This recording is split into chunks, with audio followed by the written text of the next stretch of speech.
And this, my friend, we do business before in Sierra Leone. And he's the one that directs me to come in Libya.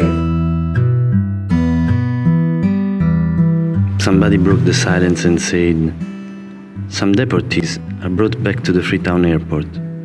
Deportees, deportation. I had never really paid attention to that word before. For you it's the same. Yes. Don't worry, whatever it happened, just send me back on US soil. Yes, sir. Are your families in America protesting to the US government of what they did to you? Yes, sir. So I decided to escape from the prison. At that time, I'm not in good health. In the ship there, I take treatments there because I don't know myself. I don't pay. No, I don't pay nothing. Don't have any kind of organization or any government institute to support Sierra Leone as a country. If you accept your own brother, but they come in dignity form, you get an interrogation package, you get a medical affairs and so.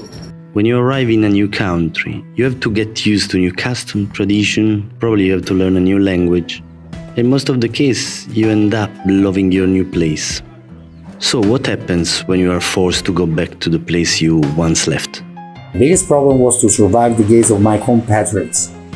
It was like a virus that walked fast among people that were close to me. Everybody knew that I was deported from Europe and I had a shopping street. Everybody knew that I came back without money, only with my empty hands. Do you know what they were saying to me? The millionaire got bankrupt.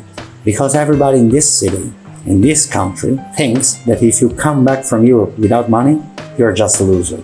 I think it is cultural, because the dream of everybody is to go to Europe, and everybody is envious of other people.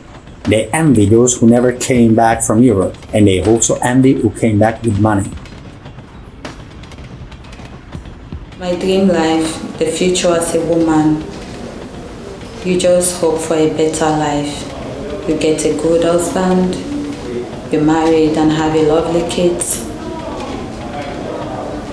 That is all I hope for. When I have what it takes, I will love to help others. When you help 1,000 will help you.